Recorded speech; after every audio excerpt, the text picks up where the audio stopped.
Well, Charles, technically we're still in New York City, but it's outside. Super hot today. It is way too hot. It was. I was out early this morning for a time, and it was like you just knew today was going to be oppressively hot, and it is, which is why we're not walking. When it gets oppressively hot in New York City, particularly with high humidity, tempers, which are already strained, start to fray, and you'll notice if you're in the city and you walk around, there's just a constant stream of annoying violence and irritation and messing and dirt. I mean, this city has become a hellhole. Yeah. Well, good news. Dope Adams claims he's going to do something with crime. I don't know what that will be. Stopping it might be a good idea. He said he's going to lick this crime thing or something like that. Yeah, exactly. Well, we'll count on that. But another fantastic poster here, Jason. When you send them to me, typically I look at them on a phone, so I can never see the detail. I mean, I see some of the important stuff here. Maybe you should take everybody through. Well, you know, I think both you and I, Charles, are fans of James Bond films, although I like the older ones better than the more recent. This is Thunderball. This is one I really enjoyed as a kid because, you know, this was sort of when they started with all the gadgetry. Yep. And this jetpack, I don't know if people realize this, in the film, Sean Connery flies with a jetpack. It's not, I mean, it's real. The jetpack flew. I know the guy who made the jetpack. It's Nelson Tyler from Tyler Camera Systems. And when you go there in LA, he's got the jetpack and some other jetpack that was under cloth that he didn't want to reveal about. But Blunderball is the Joe Biden version, 000, absolute moron. He's just exploding with stupid ideas.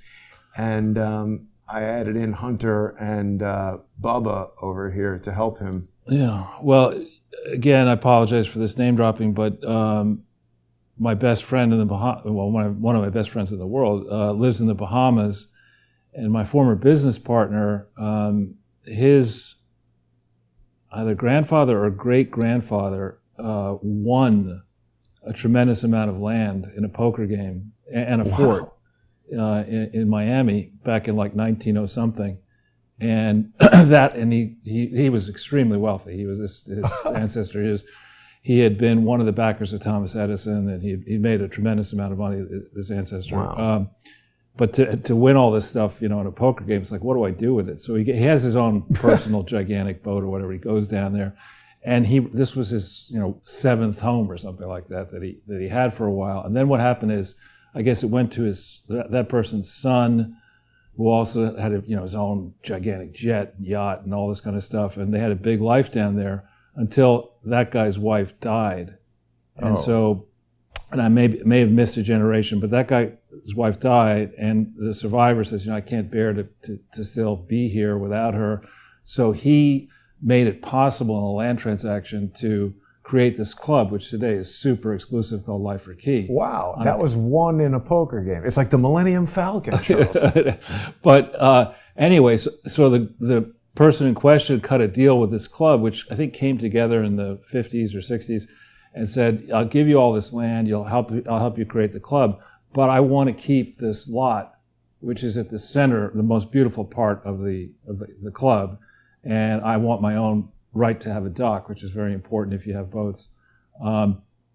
So the site that you see in Thunderball and in a number of these James Bond movies is on that beach.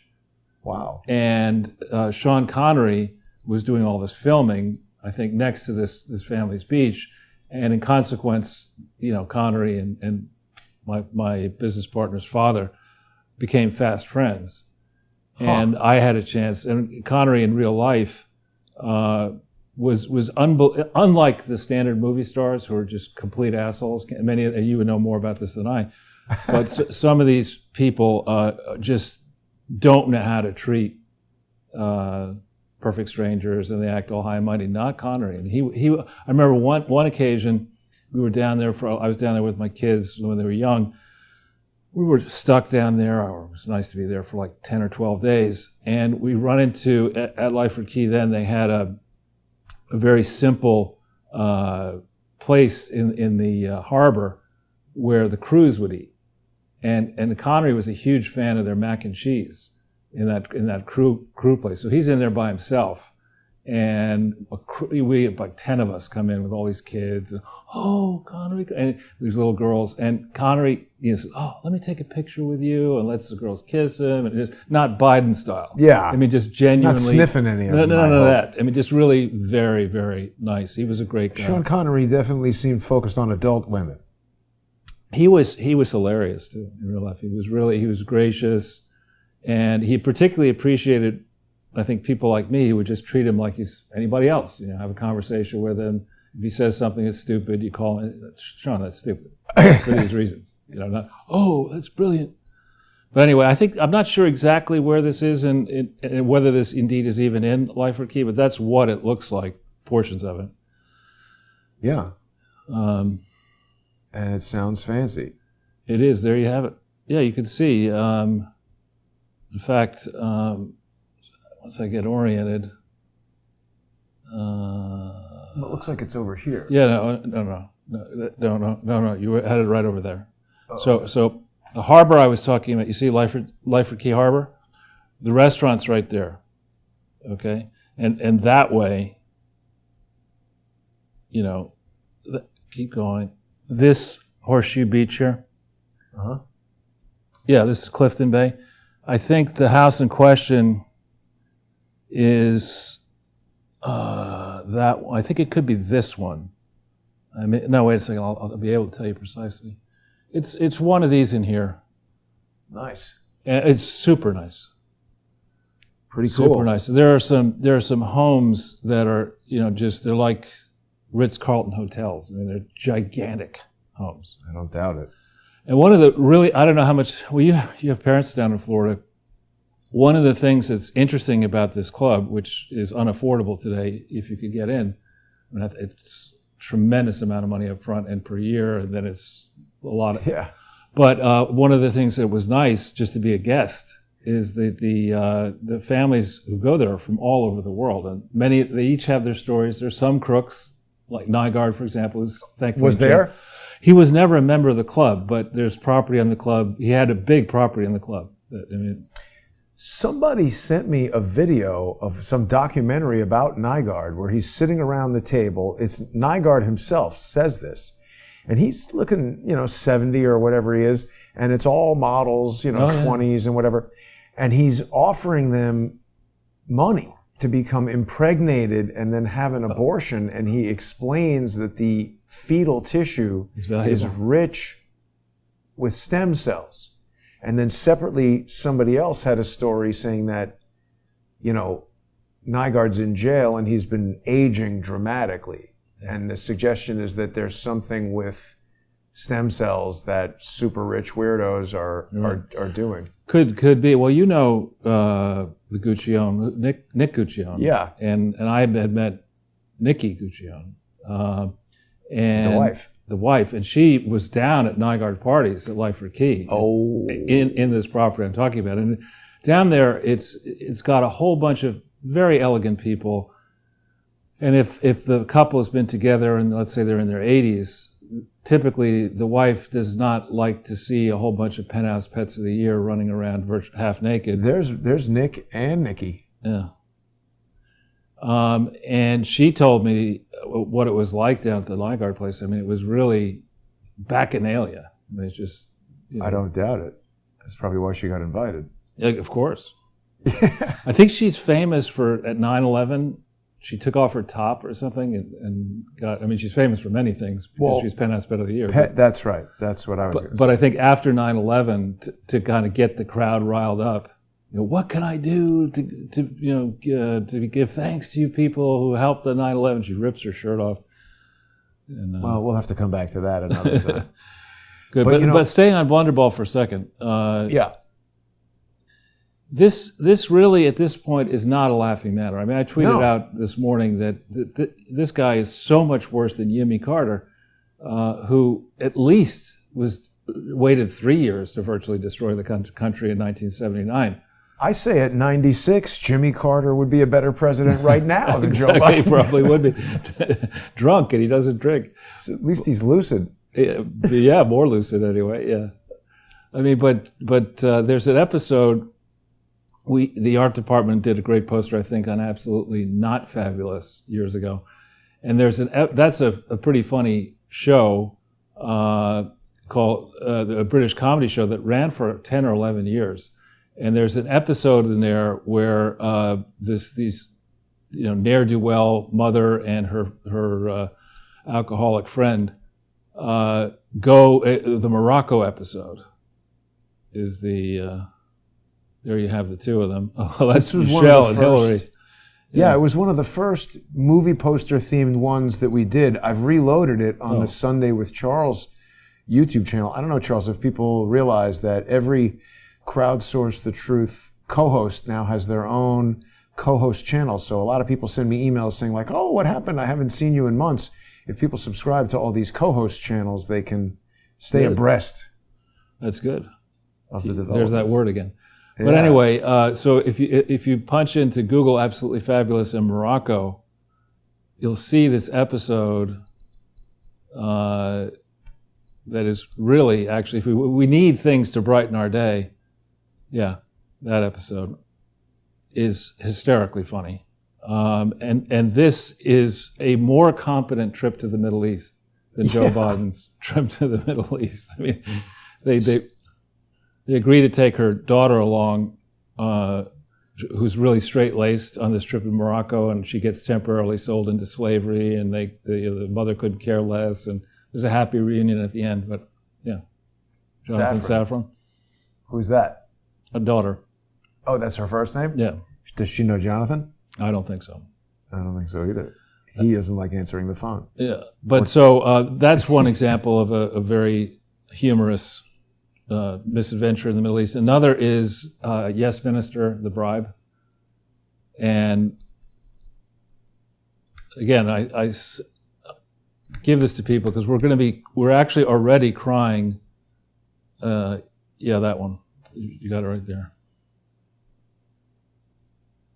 The first one. I don't want to play it. You don't have to play it, but for people to look, there's a series of ones along this line, but the basic plot summary is the incompetent minister is out in the Middle East, and they're told they can't drink in this country and they can't abide not having any alcohol. So there are all these urgent calls to go to the communications room, and where they get a call from Mr. Smirnoff is on the phone. You got to go. Mr. Teachers is on the phone. And, all these Johnny Walkers on the phone. Anyway, that's ridiculous. Good old slapstick humor. That's in the realm of comedy. This trip, to get up there, and obviously we both know, and perhaps you know more people like this, where the Holocaust is not a joke. It's not something that I perhaps even should be bringing up, but for Biden to get up there in Israel at the Holocaust Museum and to trip up and say, we need to honor the Holocaust. I mean, that is inexcusable. That's the kind of stuff that, maybe, who's that guy, the late night, or Steve Carell, or if you were alive, John Candy, or one of these comedians, or Michael Moore, right, the very fat version. If you were to get up there and make a comment like that, you'd say, well, he's a comedian and he's under pressure. Here's a guy who was, in theory, elected president because he was, he's a cool hand on domestic and foreign policy, and not that shocking. Right. The gaffe at this point. At this point, yeah. God, it just keeps coming up, this... Equally important news about this woman with too tight of a nurse's outfit. Yeah. Well, it is a terrible gaffe, Charles, but I mean, doesn't a gaffe imply that it's a misstatement and an accident, and if you do it all the time, it's sort of no longer a gaffe? You're just an idiot who... Well, yeah, I mean, you go from that to going over to the Middle East, where you have to understand, they have to understand that the issue in Saudi Arabia of the United States potentially giving nuclear weapons or opening a glide path for nuclear weapons to Iran, they hate it. It's much worse than the Montagues versus the Capulets, or who are the two hillbilly. Oh, the Hatfields and the McCoys. Yeah, it's far worse. It's an ancient doctrinal religious dispute centering on, I think, the 11th century or something AD. It is not a small thing, and here we have this bonehead going and claiming, first the fist bump, which I think an 80-year-old guy should not be fist bumping anybody. He Probably should be checking to maybe make his 5-year-old grandson, maybe. No, I mean, he should be making sure he's got his hands on, what are those walkers? What are they called? Right. Make sure he knows where that is. Not trying to fist bump somebody who's probably, he's certainly got grandchildren probably who are older than MBS. Does he? I don't know, maybe. MBS is like 36. So definitely he's younger than Hunter. He's certainly younger than Hunter. Yeah, Hunter's like 51 or 2. Chronologically. Right. About 6 months mentally. But the whole thing was a disaster too, because he's all over TV saying, "Oh, we're gonna, hold them accountable for Khashoggi." It's like, dude, he just kowtowed, and then to get in a position. I remember I forget when I first listened to the current foreign minister of Saudi Arabia, but he's a very well-spoken guy with a lot of experience doing difficult things. And Biden gets back and gives this big tale about he told MBS this and he told him that and he stood up for this and he stood up for that. And the Saudi Arabians said, "Oh no, he didn't." Faisal. No, I don't think that's him. It's a different guy. Oh, it is though. I think The foreign minister? Really? Maybe it's the. I mean, it says it is. Is that him? Okay. Well, there was another guy I thought with a different name. I'm pretty sure this is it. All right. Well, maybe it's. Saudi Arabian diplomat and politician, served as the current Saudi. This says he's the ambassador to Germany. Minister of Foreign Affairs, though, is what it says. Yeah, it's a different name. Why don't you punch in the name of the U.S. ambassador? Or into Google.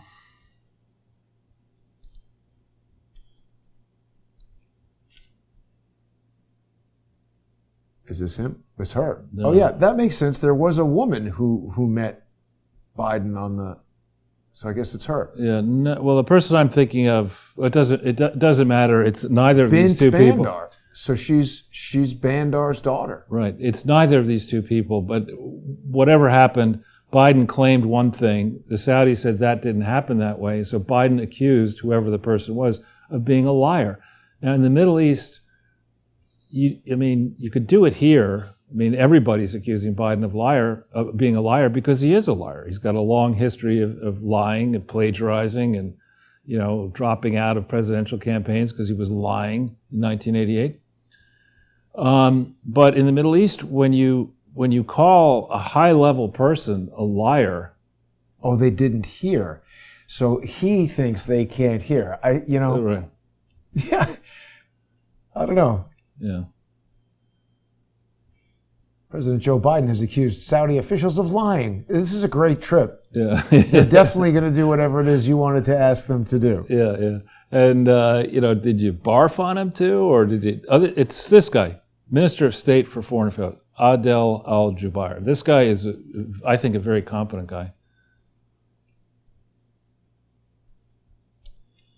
He is what is it? Yeah, who is the former Saudi minister and the current Saudi Minister of State for Foreign Affairs, whatever.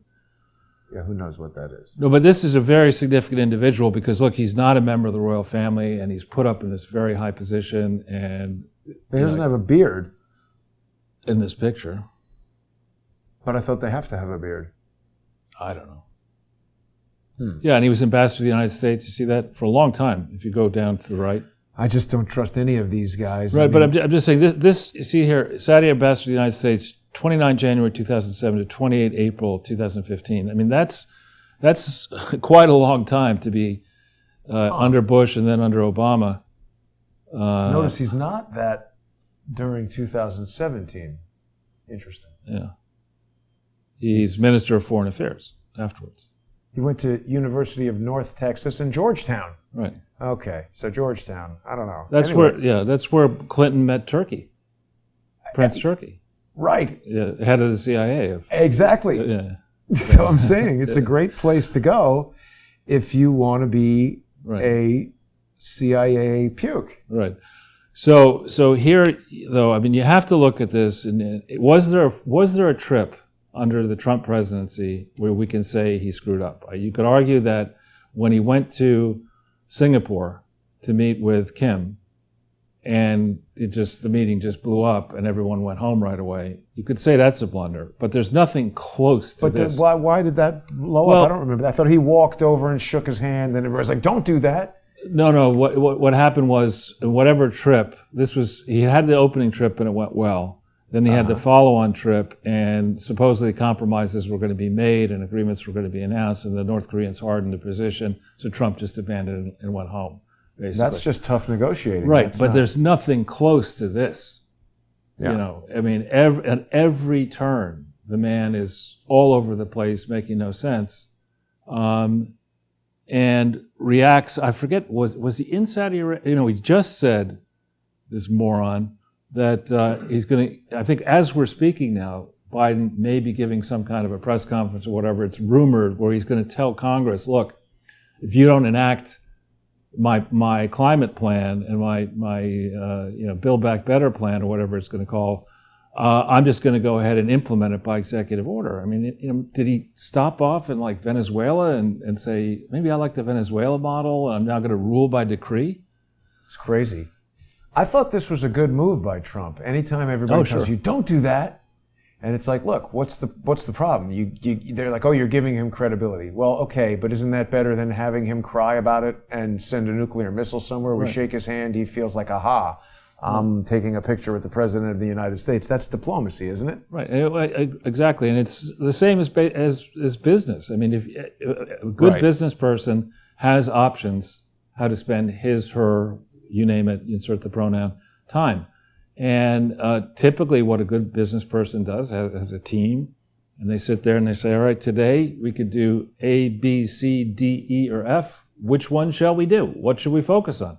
And of all those options, somebody says, well, if you do this, then somebody else will do that. Then we can maybe move closer to a deal. So you decide, well, am I going to do that? All right, I'll try it. Yeah.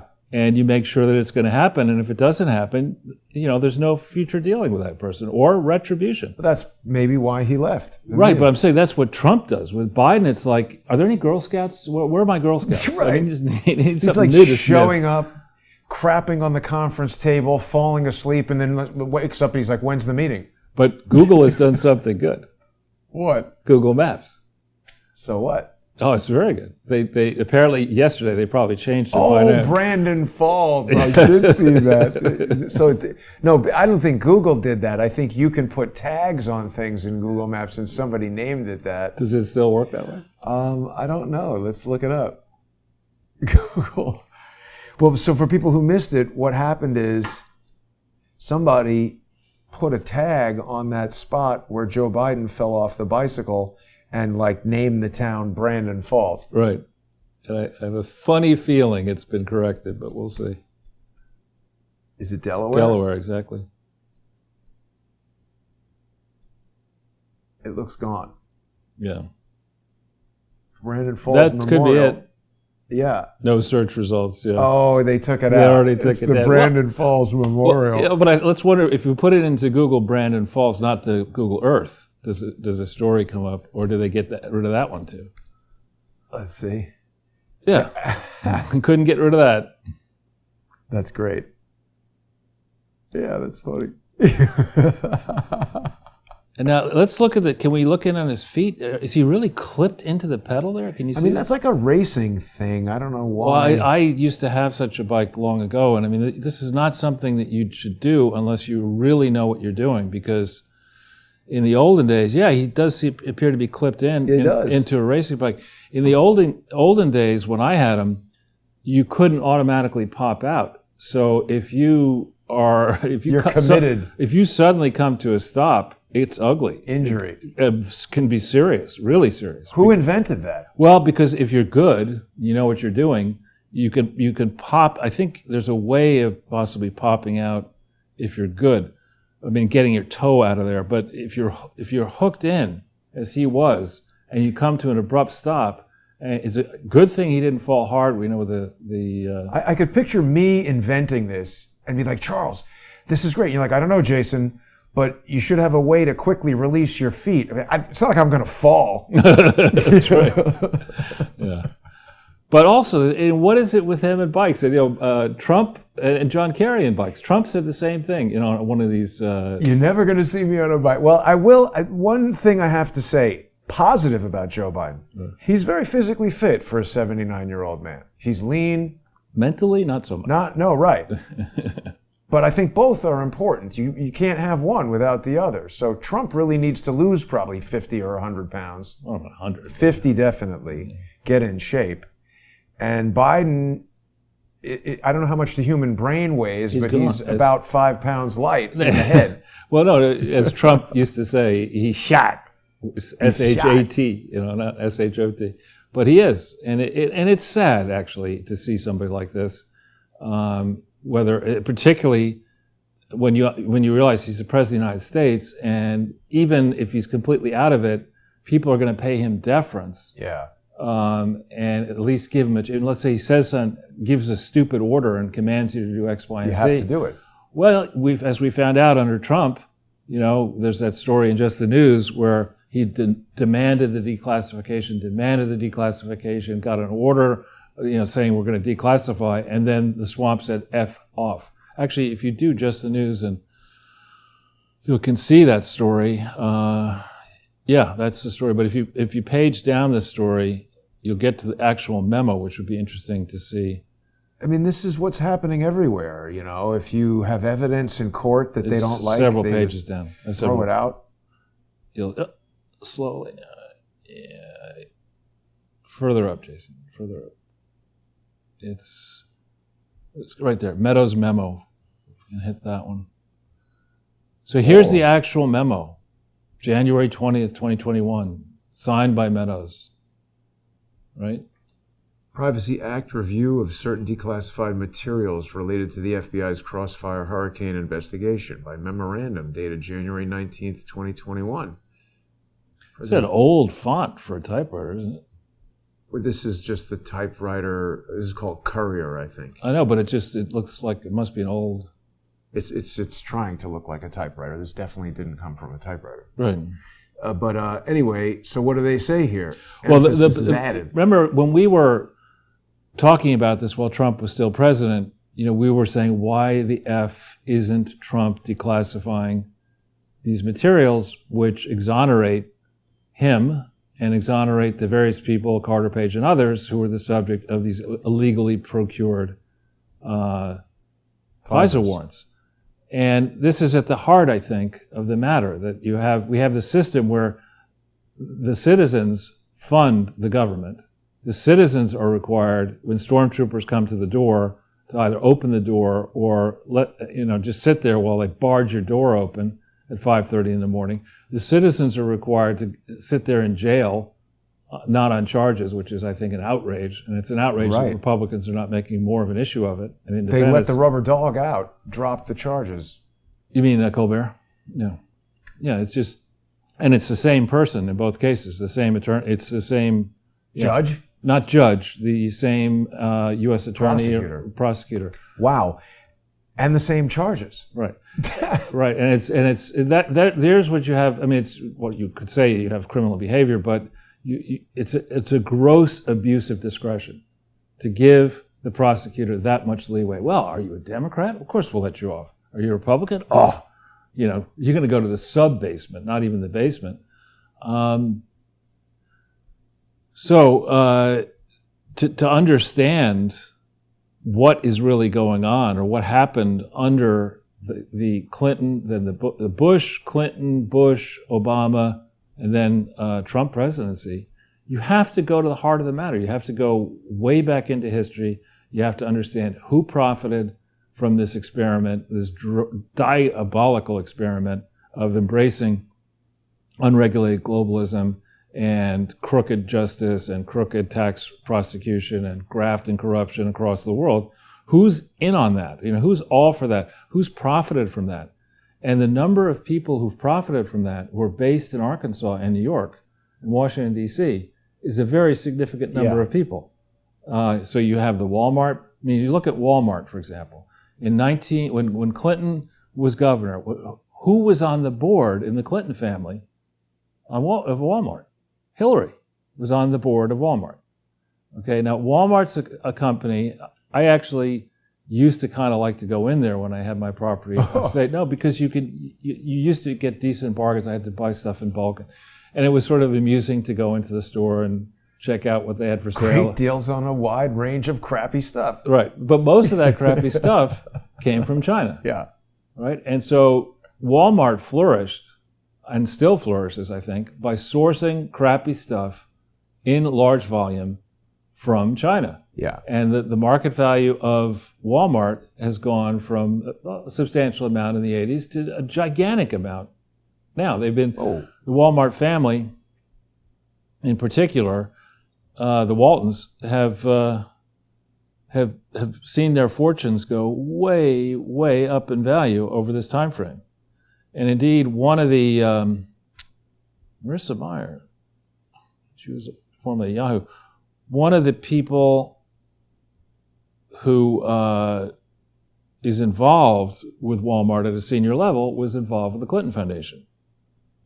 Just in the early period when the Clinton Foundation was migrating from pretending to be a serious operation into being a monumental grift factory. So the Waltons have benefited enormously. Big Pharma has benefited enormously. Tyson Chicken has benefited enormously. The Stevens family, all these people in Arkansas.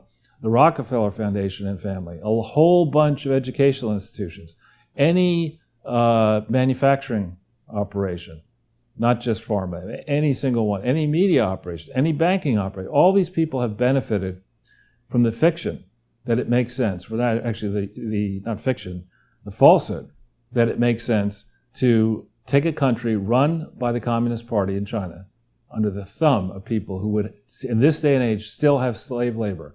To say to those people, we're fine on slavery, that's cool. Why don't you continue to keep those Uyghurs as slaves? We'll look the other way. We'll let our people yell and scream about critical race theory, but it's okay to finance slavery in China. That was just a fundamental flaw. We should have said, Nixon made an error and Kissinger made it. We should have told the Chinese under the Communist Party, you can continue to have dirt egg rolls and whatever else you're going to serve there in communist China. And, we are going to grind you into the dust. We are going to encourage your best people to flee your country and resettle inside the United States. We are not going to allow them to be spies. We're not going to allow the Americans to be spies, let's say the head of the chemistry department at Harvard. We're not going to allow that to happen. We're going to make an example of any Americans who sell out to China. They didn't really do that, though, did they? No, they made the family president of the United States, the Bidens. Yeah, and also I think it's technically a spring roll if it's filled with dirt. It's really this asshole. It's Pierre Trudeau who did all this. He went there before Nixon, and with Kissinger, I'm pretty sure. Right. Unless Mao Zedong wears the same thing and has the same lighting in this room all the time, which is possible. But I mean, when you go back into the economic statistics that may exist, so-called the UNCTAD stuff that we've looked at in the past, you look at the situation in China in 1970, it was dead. And the United States was gigantic, relatively speaking, and did not have the burden. That's just crap. That's the terracotta soldiers from... Right, but if you look at the top bars there, if you look at statistics, people have it, UNCTAD, prosperity for all, bullshit. You can get UNCTAD status what you want, if you can get to that. Yeah, all right, and hit data up there. Boy, they've changed the site a little bit. Maybe it's data center. Yeah, now we hit, changed it. Output and income. Yeah. This one sec. Yeah, GDP by type of expenditure. Further. This one, next one up. Yeah. Okay, and then you look at individual economies. Okay, and you have to scroll down, and you'll get to China. Slowly now, a little bit. Chad. Close. There it is. Chile. Oh, no, Chile. China. Here we are in China. Now we look at China in 1970, and so small. it's household consumption expenditure. I could see it 1.6. I think that's. But let me see billion. if I can make it bigger here for people. Okay, that's good. So household consumption expenditure is 1.6 billion in 1970, and this is for a country at that time that was, I don't know, many times the size of the U.S. If you go down to the United States, remember that figure, 1,551, and then you're going to have to go quite a bit ways down to get to the United States. This is so well designed. You're being cynical, or it's a lot of. Here, you passed it. It's a lot of information. Here we go. United States of America. Keep going up a little. This is no down. What happened here? It's confusing. Let's keep going up a little bit. If I go up, it switches to UK. So it's kind of. Huh. Yeah, it's just a crappy. United States of America. Here it is. Household consumption expenditure in the U.S. was 5.2 billion. Whoa. Compared to 1.55. With way less people. Right. So per capita, the United States was doing pretty well, and China was nothing in 1970. And we really had little. If you were worried about 300 million Chinese people finding boats to sail in to get to Washington, D.C., then really maybe happening. that's not going to happen. I mean, we had a commanding position against China. And instead of really working for the benefit of the Chinese people, saying communism is not something we're going to tolerate, or encourage in China, and we're certainly not going to tolerate it in the United States of America. I think what's happened is the wise asses who work for mainstream media, they're out there saying, we won the Cold War, we beat communism.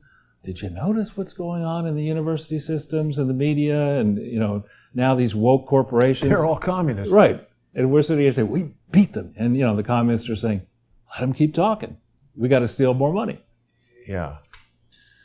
Anyway, this is actually, I don't particularly care for the UN, and I shudder to think how much money has been wasted on the site, but it is, for people who like to understand comparative economic situations, what we just went through is quite useful. Apparently, Meghan Markle and Prince Harry were at the UN yesterday, and then they went into some restaurant where everybody was told that they're going to get thrown out if they take a picture of them. And then they went up to somebody's table and wished them happy birthday, even though it wasn't really clear if the person wanted them to involve themselves in their birthday or not. Pretty obnoxious. Yeah, I mean, they're just, I think I have some sympathy for Harry and the brutal life that yeah. Look at that. Yeah. Something's wrong here. He's taking his hand away and she's grabbing it back.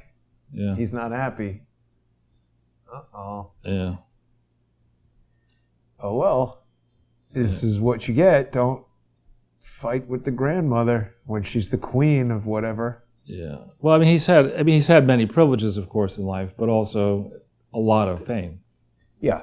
The death of his mother was terrible, but when he comes over here and starts telling us the First Amendment is ridiculous and thinks he's the Second Amendment. Duke of... No, he said the First Amendment is ridiculous. Mm. And he thinks he's the Duke of California or whatever it is. He's the Duke of nothing. Duke of Montecito. Right. If he wants to just be a dope hanging out in L.A., then he's one in a million, and that's fine. But I just don't appreciate what that guy has to say, and I have... You're saying there are only 1 million dopes in Los Angeles? I would have thought the number is much higher than that. Fair point. Many more, for sure.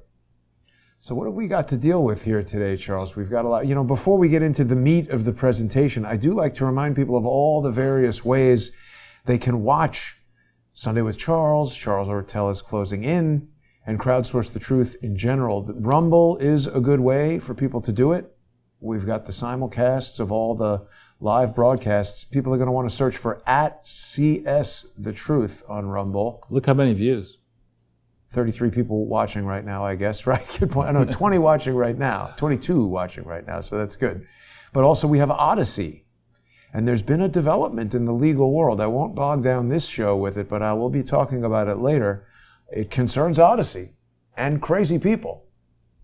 But we've got Odyssey, we've got Rumble. Oh yeah, Charles, also Getter is a growing site for us here. People can watch on Getter if you just look, again, CS The Truth on Getter. Oh, now wait a minute. Why is it not getting? Oh man, I must have screwed something up with the programming. Sorry to our viewers on Getter. I'll be sure to load that on there later. Charles, I know I make this look easy, but it's not. There's a lot of technical details that have to be in place for the show to work. But we have some exciting things to get into. Yeah, I think we should perhaps start with my Twitter feed, which is not all that exciting, but it is.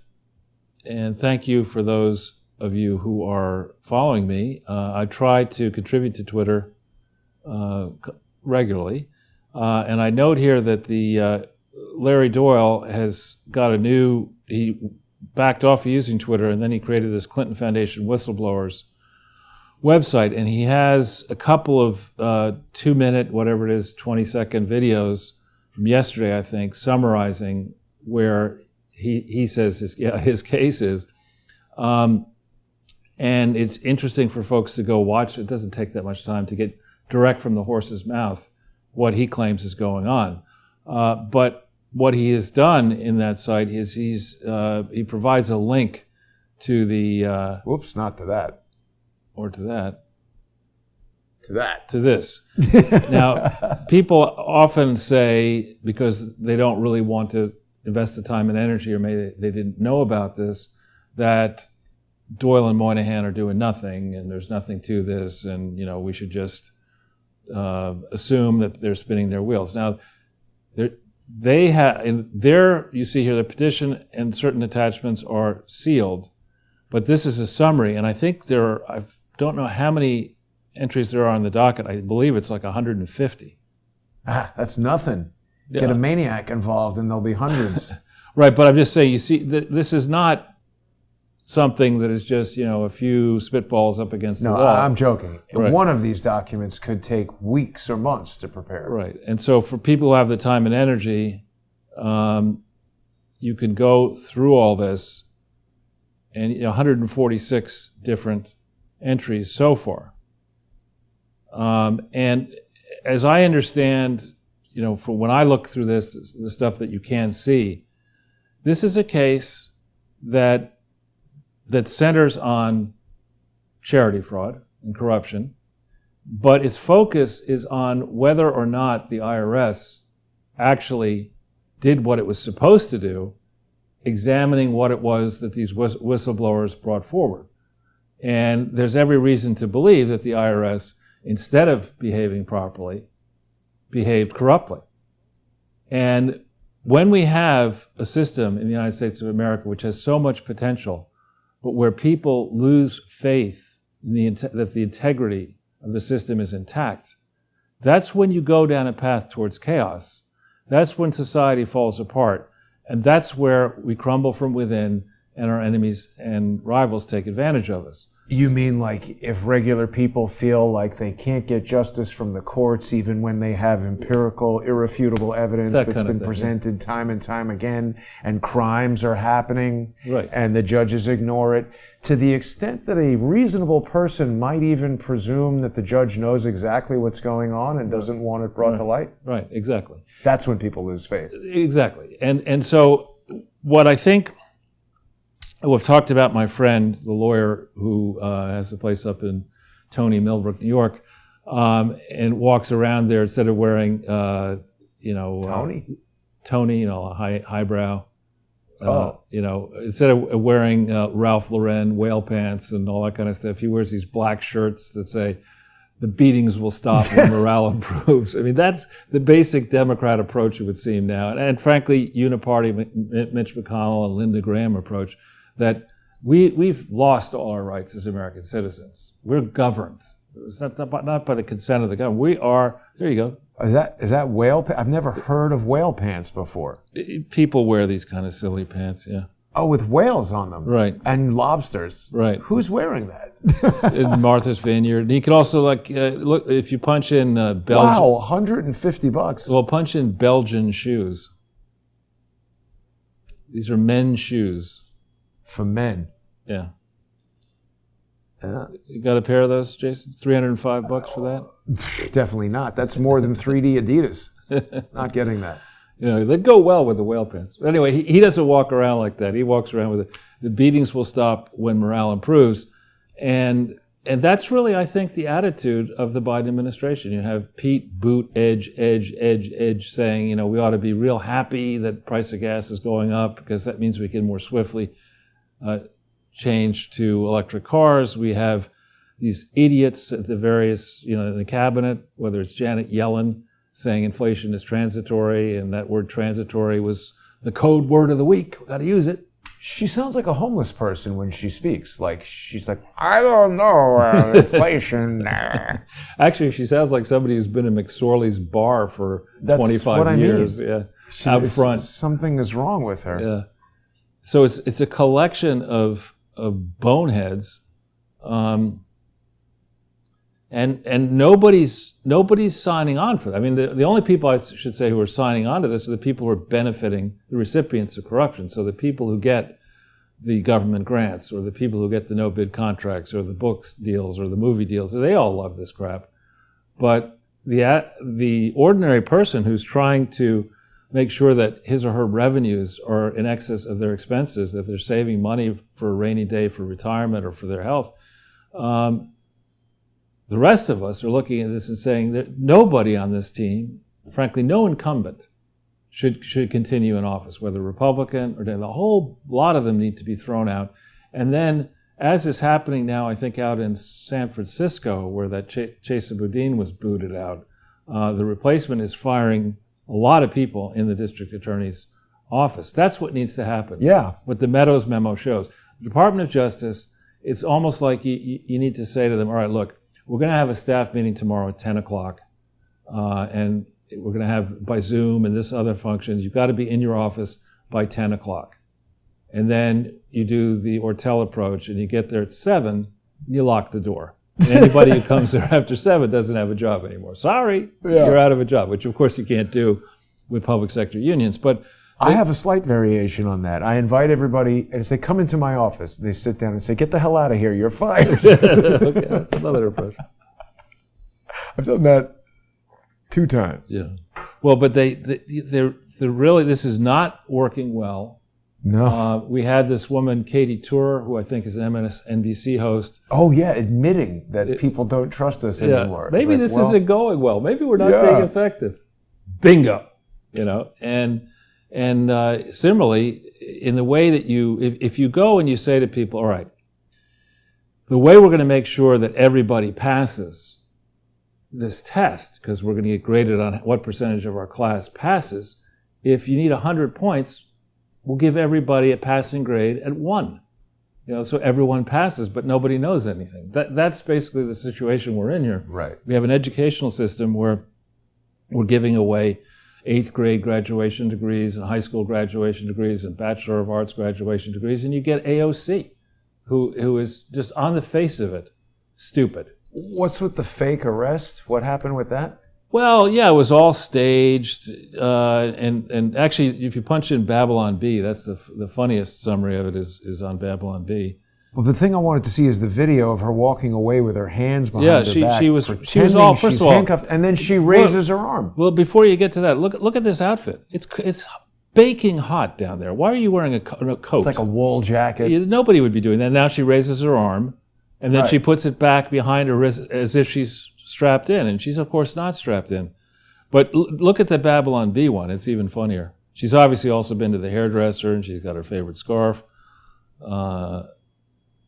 And if you put in AOC... Wait, what is it? How does it not? With AOC, you have it. An arrest or something. Yeah. No, this is not, they're just going... It's something like a... Yeah.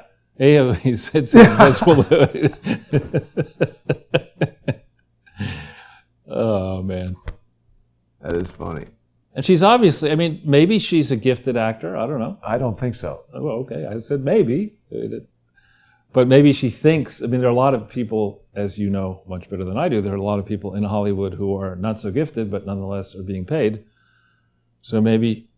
But what was her purpose there? What did she hope to do? To make people think she's being arrested for... She wants to style herself as a great hero, a heroine, or whatever. Activist. Yeah.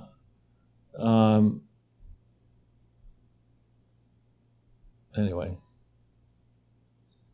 So we have this situation where I started to talk about a scoring system. People who are trying to figure out if you're on the margin, let's say you have no savings, which is about 85% of the population has no savings at all, no financial savings. And it's even worse than that if you say, look, we're not going to count your home, the equity, the supposed equity in your home, so your home less your mortgage, as savings. We're just not going to do that, because what you're going to find out is when these governments crash, they're going to say, the state governments, whatever, we need to put in special taxes on property, and we're going to need to jack, the debt that you don't understand that you have against the value of your house is going to go up. So let's take... That sounds bad. It's not good. So the number of people in this country who actually have bill stacks, somewhere safe, cash, gold, equity security, whatever, and no credit card debt, no mortgage, no nothing, is a tiny percentage of the population. Everybody else is sitting there, and on a daily basis under this buffoon, this Biden character and the people around him, you're reminded constantly what an ass crack this guy is. I mean, every time you go into Gristini's, every time you go into the gas pump, every time, did you see this thing? When the gas prices were soaring up, his solution was to say, and his surrogates all said, well, the president has very little control over gasoline prices. It's out of his hand. So and that was the approach they tried. Then when they went down in he did that. Exactly. Yeah. Of course I did this. Wait a minute. So you can bring them down, but you can't. I'm not responsible when they're up. So, but the thing that they're saying is like, oh, well, it's been a 40-cent reduction over the past 3 weeks. It's like, okay, but it's still twice what it should be. I mean, it's literally, don't make me hit you again. And it's, sometimes, I mean, with Obama, actually, I was prepared to give Obama the benefit of the doubt. Why? Because I have a friend who was at law school with him, and my friend was a top graduate at Yale. I mean, he's a really smart guy.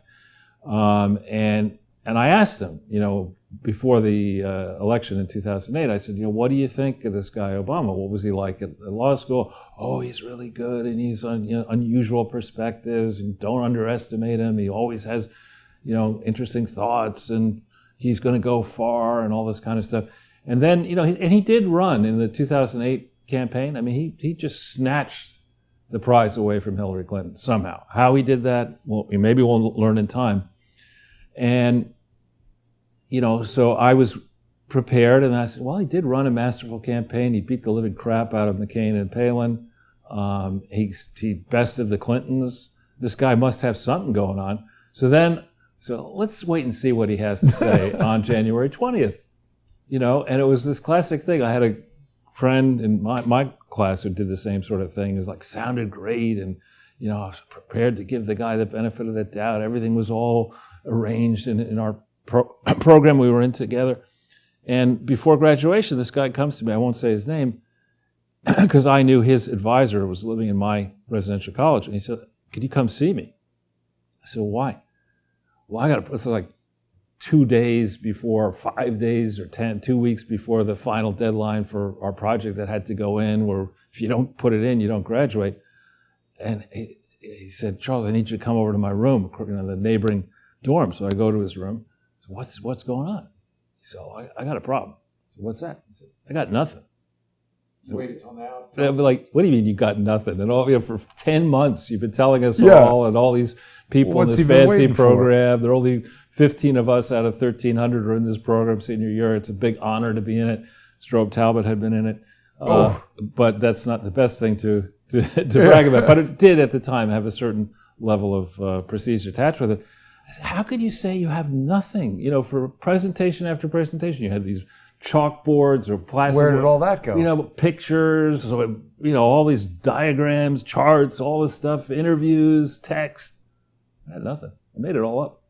Wow. You Well, got at a least problem. that's impressive. But similarly, Obama gets up there, you know, the campaign trail. I've got a plan. I've got a plan. I'll fix everything. And he gets up there. He says, my plan is to appoint. And he does this. You know how people speak like this, Jason? They speak. My plan, nose up in the air, is I'm going to appoint experts to get this problem solved. You know, like, Well, wait a minute, though. What happened to the guy who didn't do the presentation? He had to take a year off, several years off from college. He came back and ultimately graduated. Wow. He got into law school and graduated from law school. And last I ran into him, he was an executive search person, a headhunter. He just flamed out.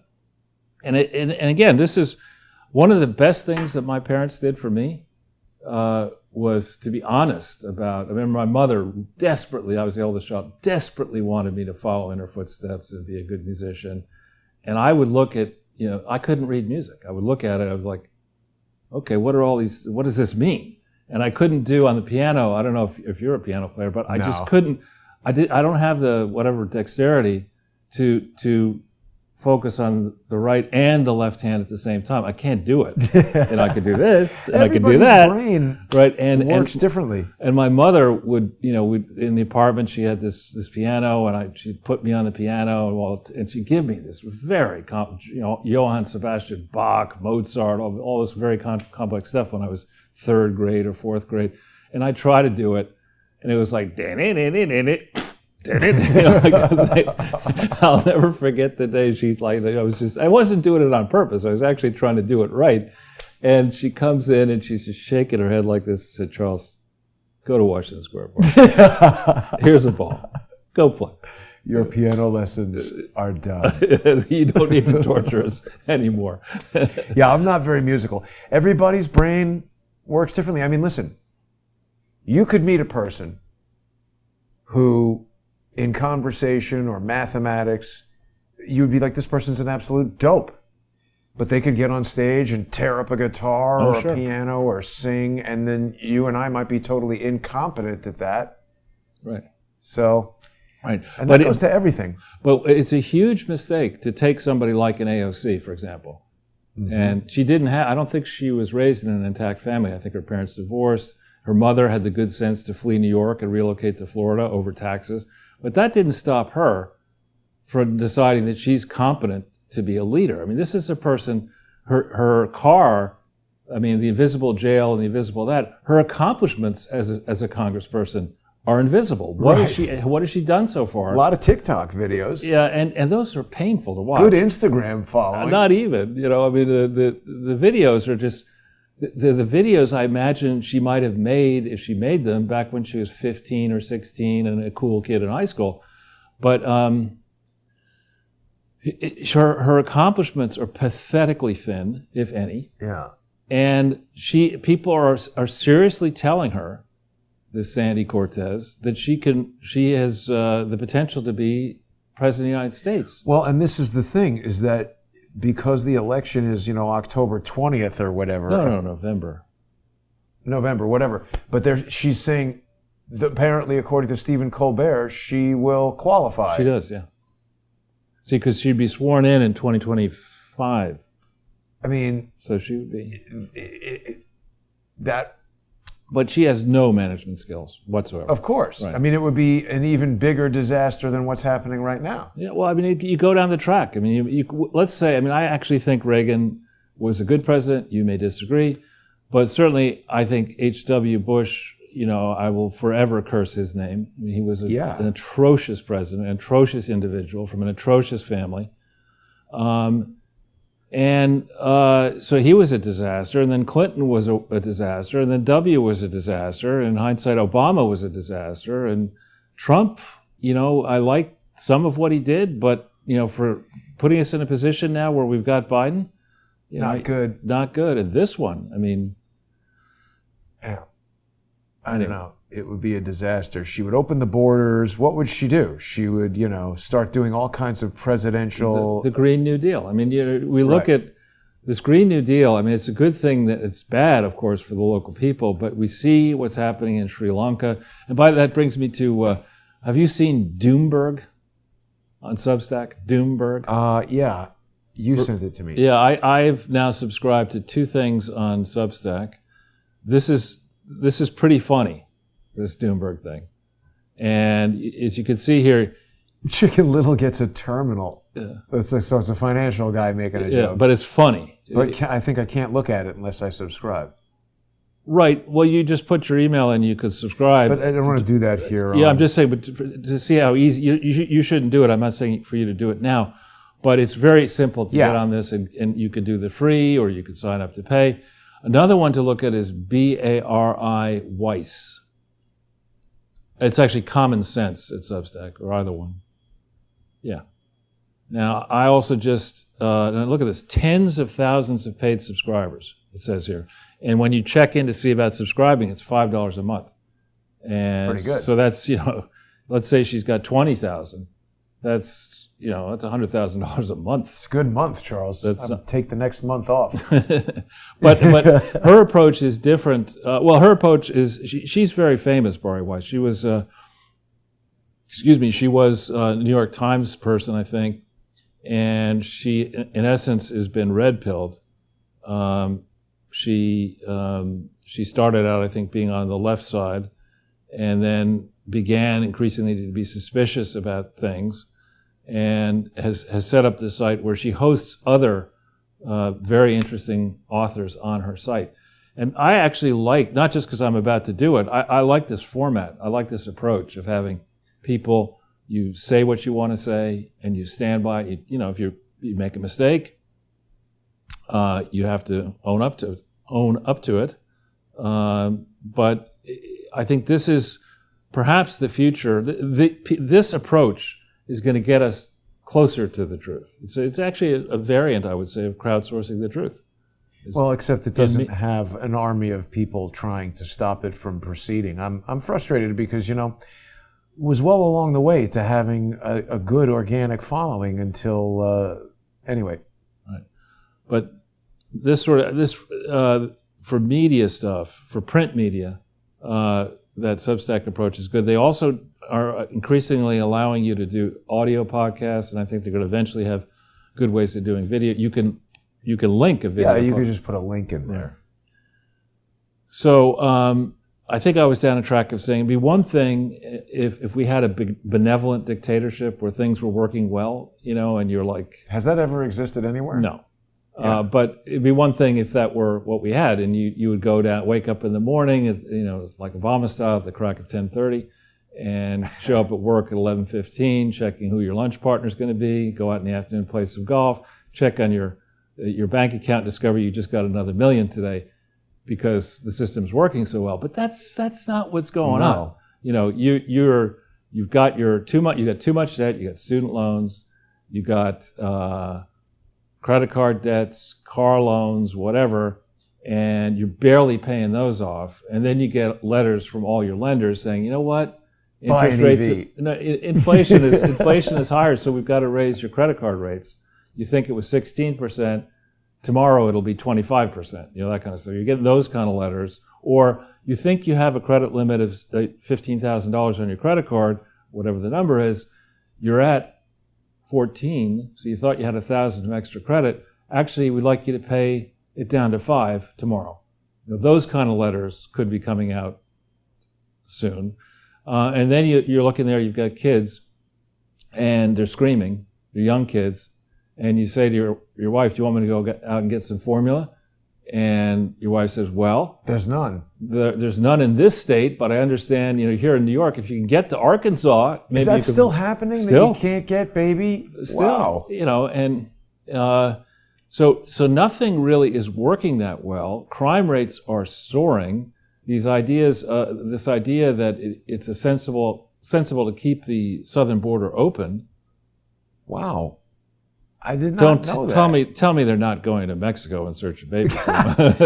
Could crawl over the wall to get baby formula.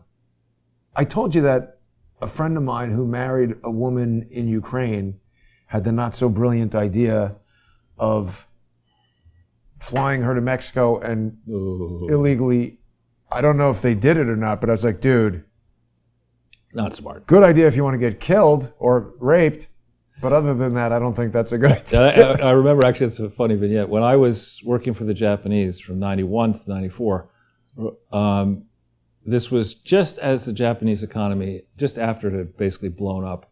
And these people had had a long run at this particular bank of being on top of the world, and they were very arrogant. And one of them didn't take the responsibilities seriously enough about renewing their visa, left it to the last minute. And so this person, who was a pretty senior person at this Japanese bank, was told, you got one option.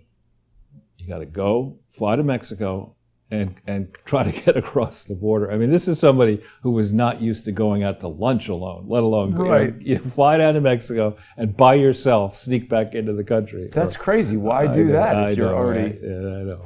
Just anyway, so we have a situation here where I think even the left, and perhaps especially the left, is looking at this Biden team and saying it's hopeless, it's pathetic. The poll numbers that have come in already are hopeless. And the real poll numbers, as we've talked about in the past, to keep people interested in watching television and caring about this, my theory is that folks in media don't do polls of likely voters. And they don't, the other thing they don't, until after Labor Day, and they don't do proper weighting of Democrats, Republicans, and independents. That's the biggest question mark right now. What percentage of the people who are going to vote today identify as independent? And I would guess it's a big percentage. I count myself as one of those people, where I would have been a Republican.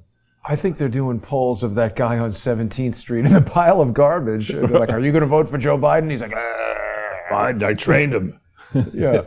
He's now on 15th Street, by the way. Oh, well, so he's relocated. They're gerrymandering his district. He's got It's Nadler's district. Oh, my God.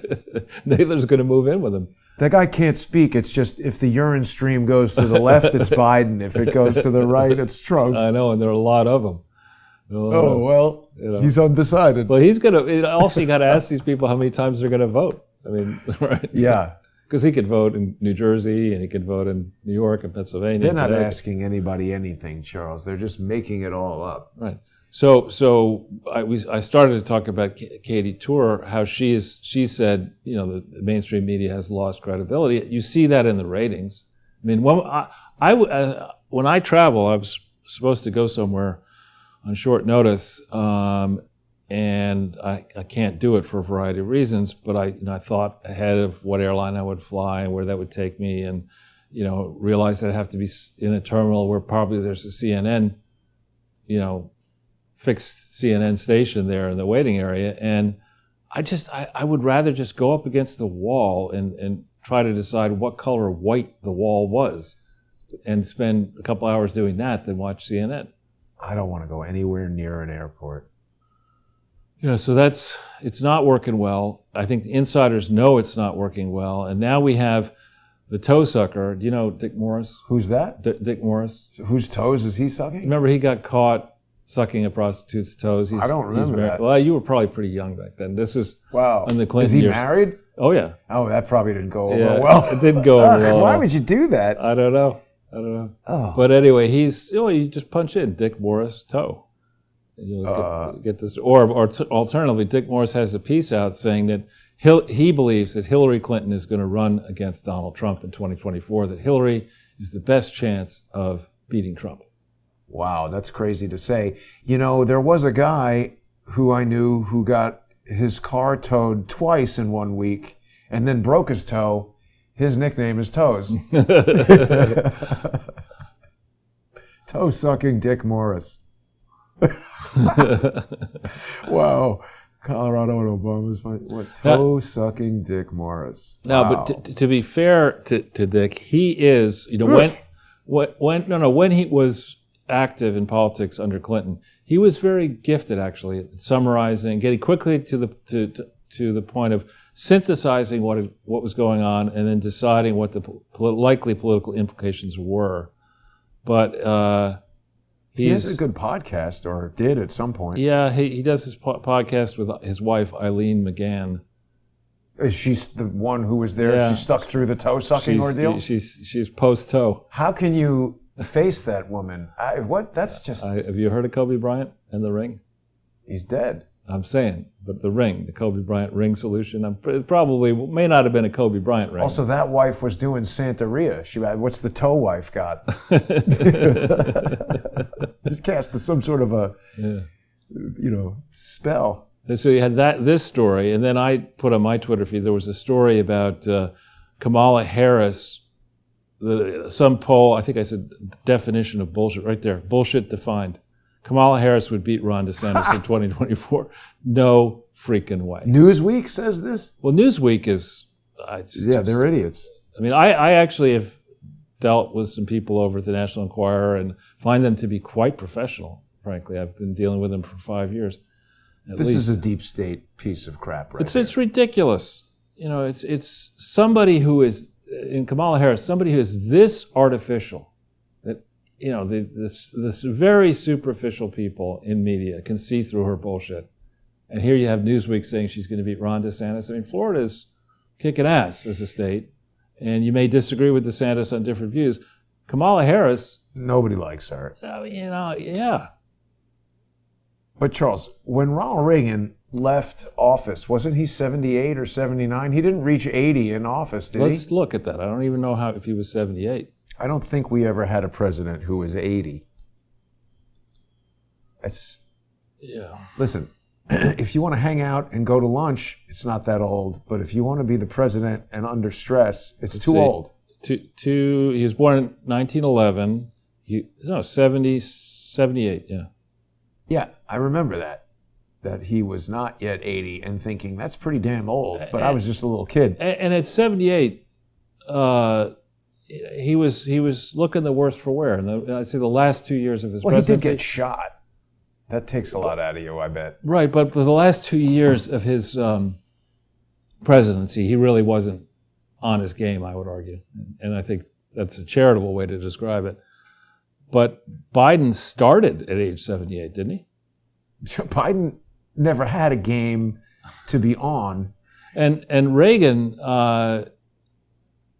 you say what I think I told you that I think I've told the crowd as well, that one of my parents' friends was in at least one movie with Reagan, right, and was not all that impressed with his intellect. But others claim that he was actually very well spoken, and he served for a time when General Electric was not a criminal operation, but was pretty well chugging along. He was one of their spokespeople, I think, for General Electric. He was president of the Screen Actors Guild, governor of California.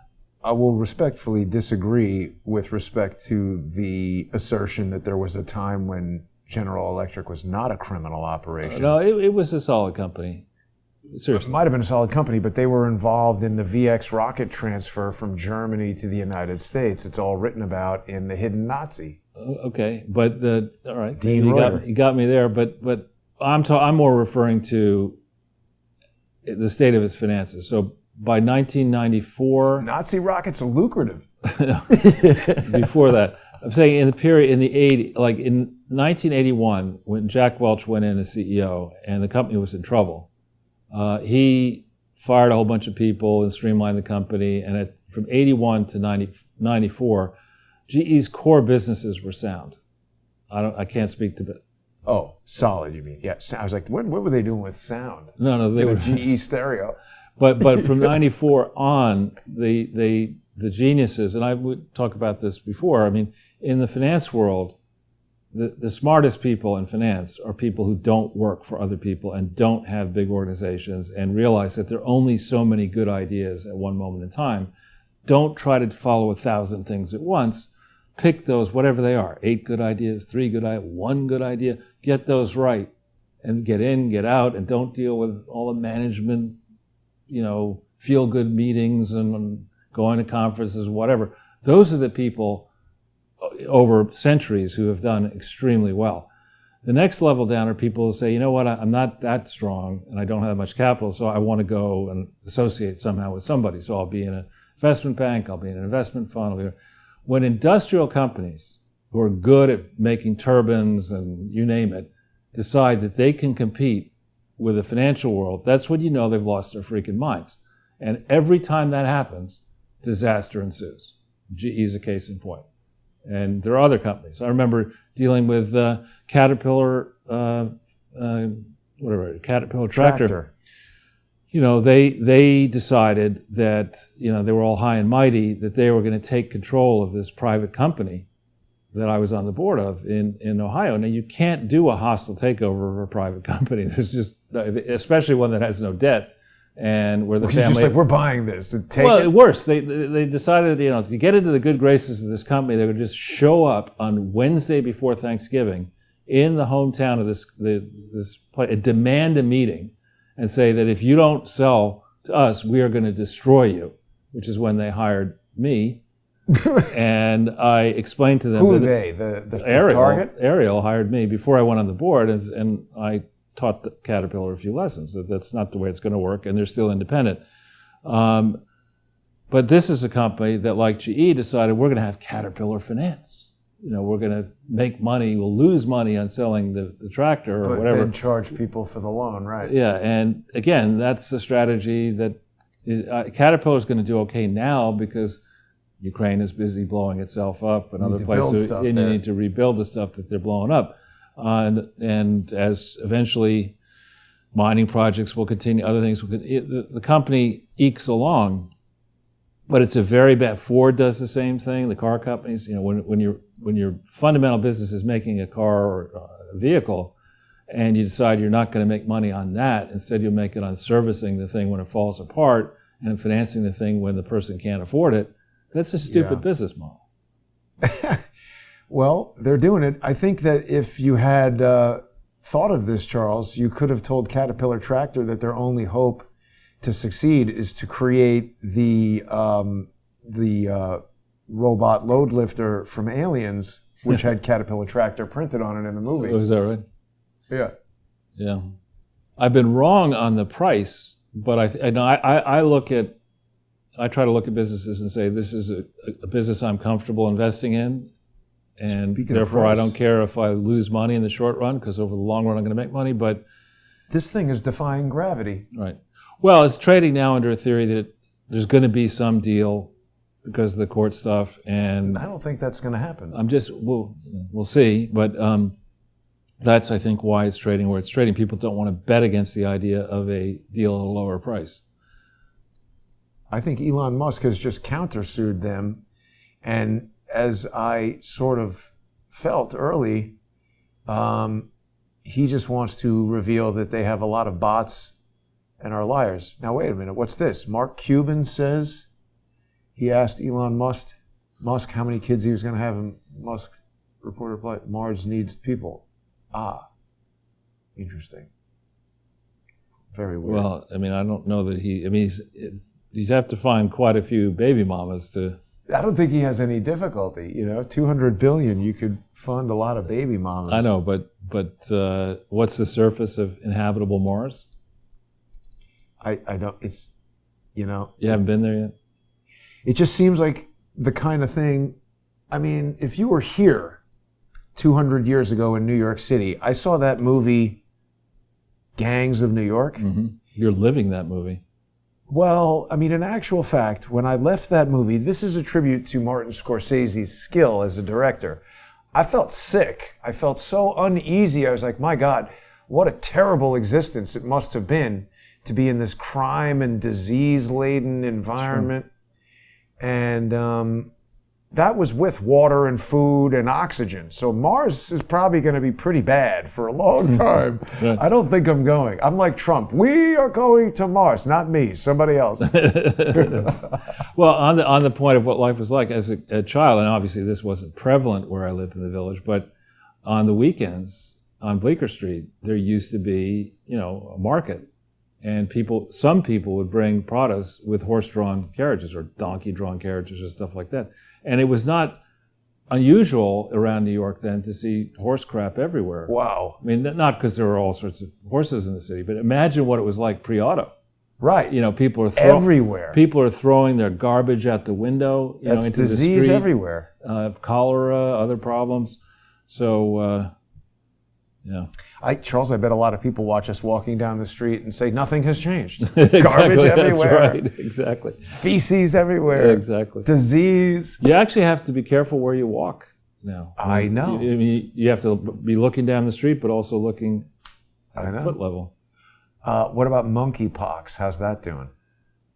Yeah. I mean, this Deborah Burke's book. Oh, yeah. You know, I'm suggesting to people that they actually read it. I've read excerpts. I've read stories about. She's written this book, and I think it's Debora. Yeah, Silent Invasion.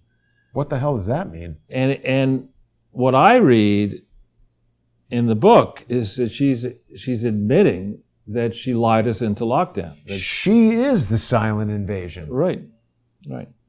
Wow. And so this was out a number of weeks ago. Let's do the Jason Goodman review analysis. See if she's got 4.5, 53%. That doesn't blend to 4.1. Well, this is the new math. It's funny that the top one here, it says it sucks. Oh boy. Excellent. Yeah, blank. Deborah customer. Did that one. Josh didn't like it. Don't get the clot shot.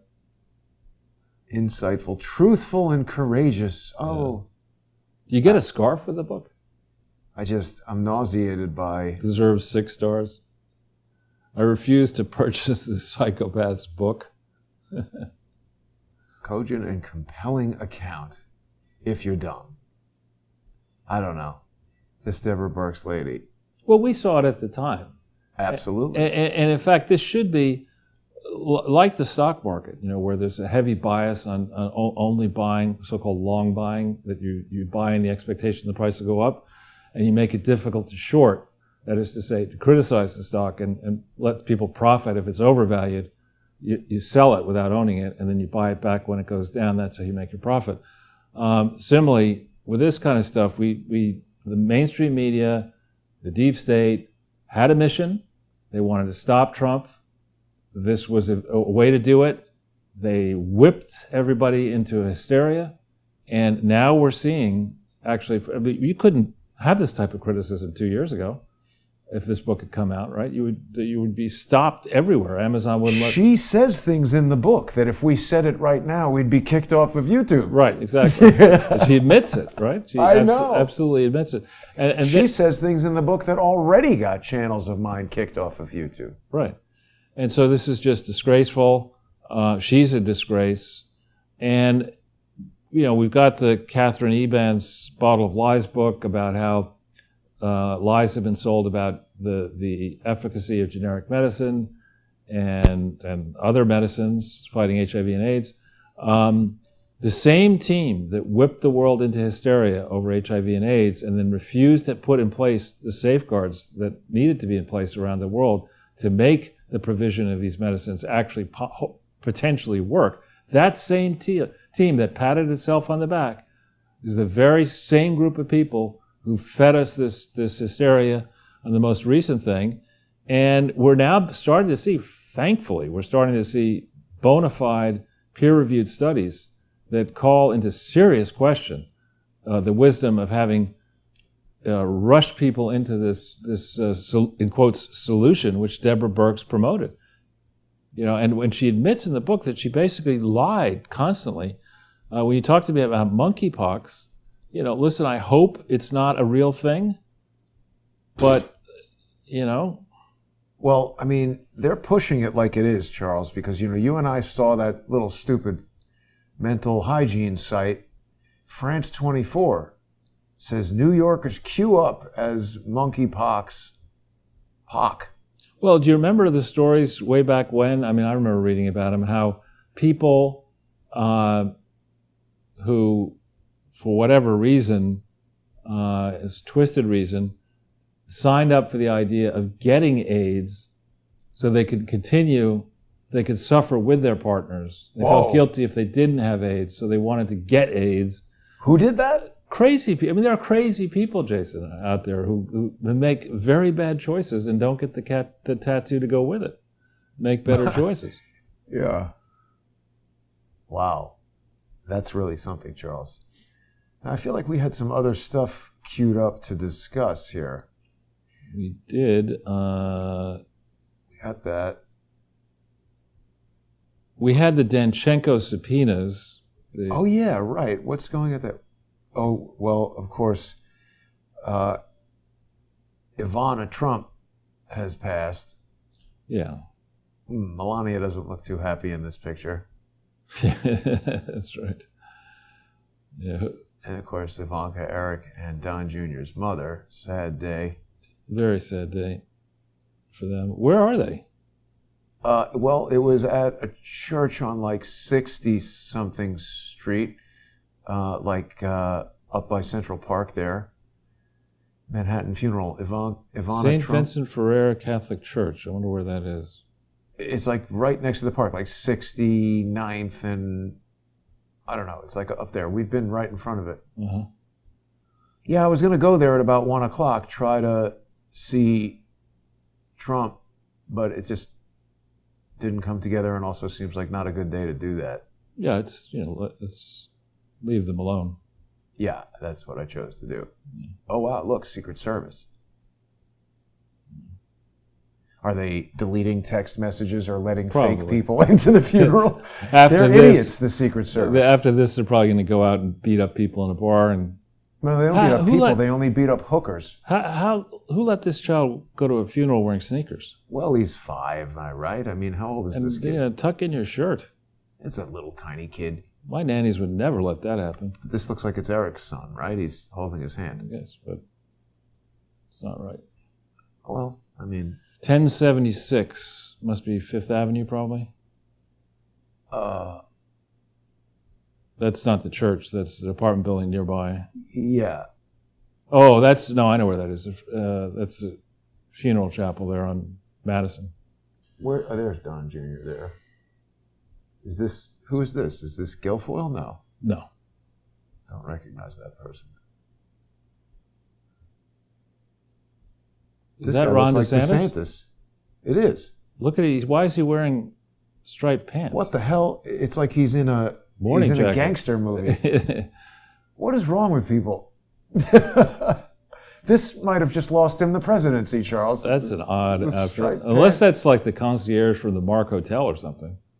But it's DeSantis, isn't it? Looks like him. No, you know what? That's probably somebody from Frank Campbell. That's not Ron DeSantis?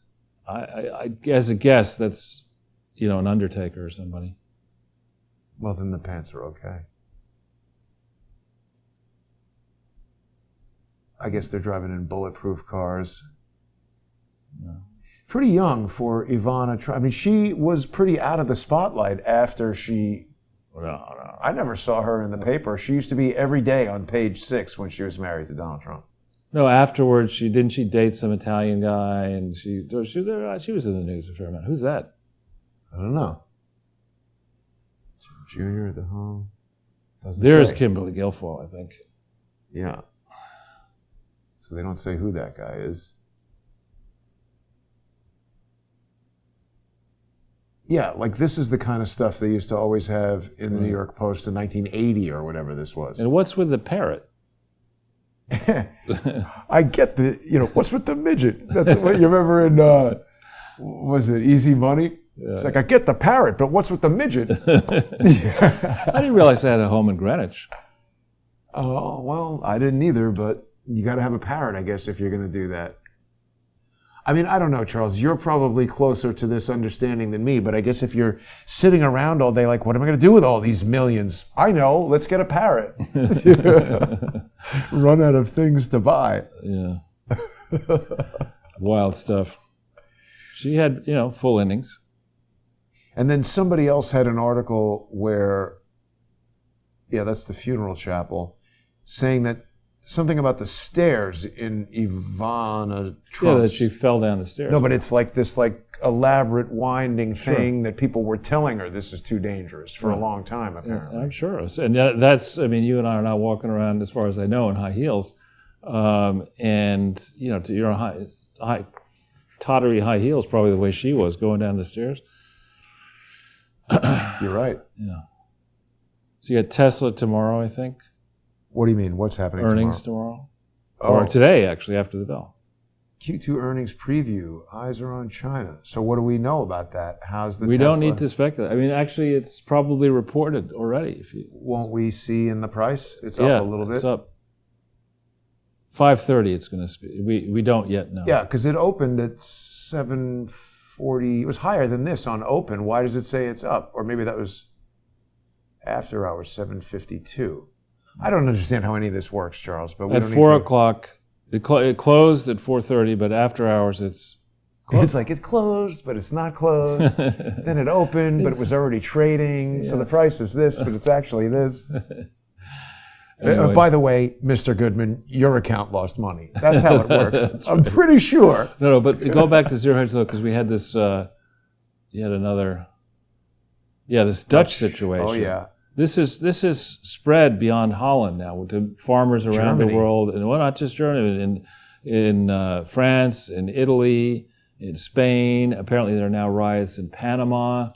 What is Bitcoin doing with Well, the idea is that instead of keeping your cash in euros, you should, which I think is not a good idea to switch to Bitcoin. Yeah.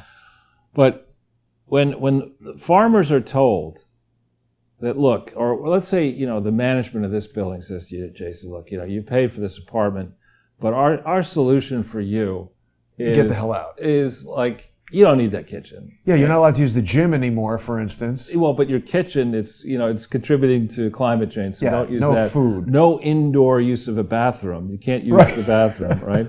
And by the way, we like you to leave your front door open. Yeah, and the rent is going and it's up. unfair to the hobos that they can't come in and take your shit. So you just that's rent what is you got going to. up. You know, that's the new world order. We're going to reset. And that's in essence what they're saying to the farmers. Like, you know, instead of using fertilizer, which works and has issues, we would like you to not use fertilizer.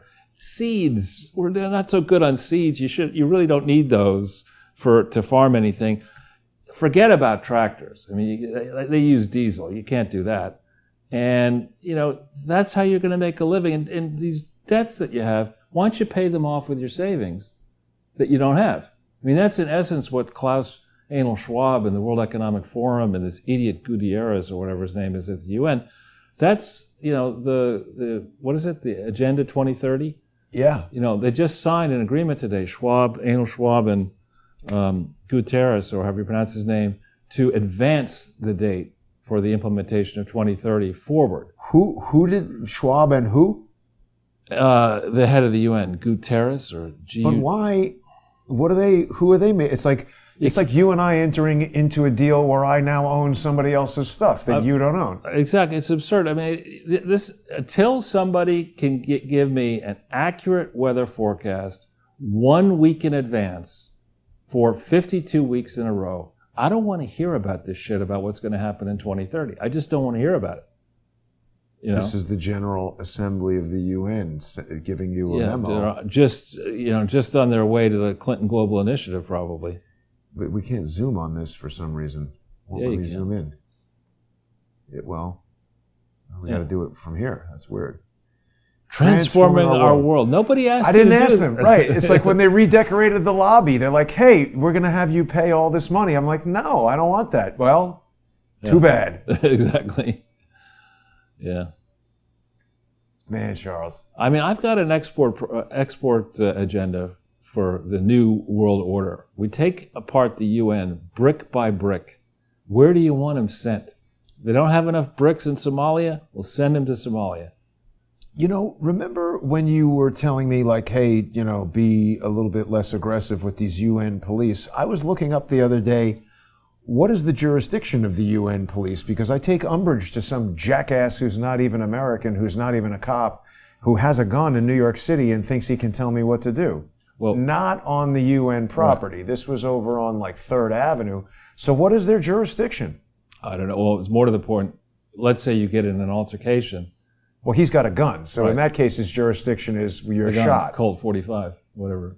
Yeah, Smith & Wesson. I just don't appreciate the UN police. They're always nervous when you ask them any questions because they know they shouldn't be there. And they know they're up to something crooked. Right. Well, one other thing that we put the picture of Hillary and Chelsea's... oh, yeah. What's that called? Gutsy. Cruddy women.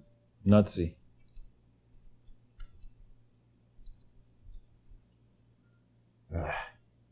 But there was a news article that had them. That's it. This is it, with them in the car.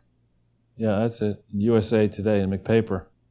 But wait, where are they in the car? It's I think it's not this. There it is. I was trying to figure out what kind of vehicle this is. She looks like Danny DeVito a little bit with blonde hair, like scrunched up there, like Hillary. Hillary, yeah. Yeah, they just look terrible. Whereas Chelsea looks like she's 6'7". I mean, her head is above the top of the car. Is she that tall? I mean, what is this, a Miata or something? Like I can't even make out what car this is. A Mini Cooper? Maybe it's a Mini. I don't know. Our Great National Parks trailer. That's our president. The thing that's funny is, you're going to look at this. I guarantee this is going to be the most boring, vapid, nonsense-filled. Will anyone watch it? Right. They'll cancel it in a week and they'll be like, well, we spent $30 million developing this thing, but actually independent market research indicates it's a piece of shit.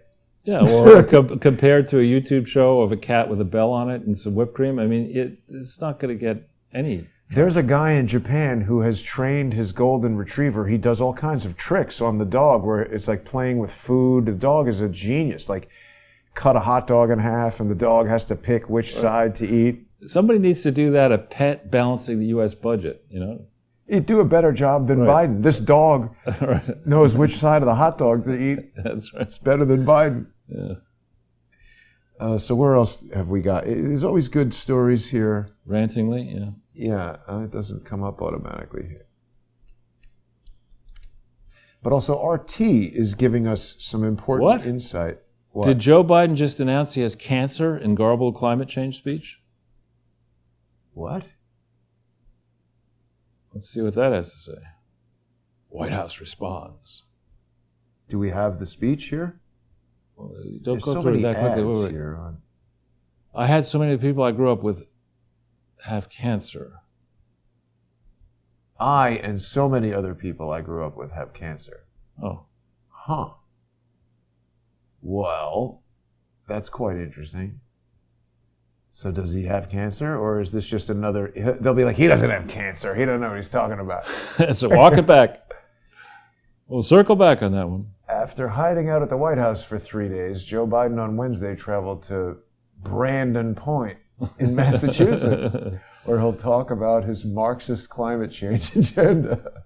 20 chairs were there, but he totally got 81. Oh, my God. This is really pathetic.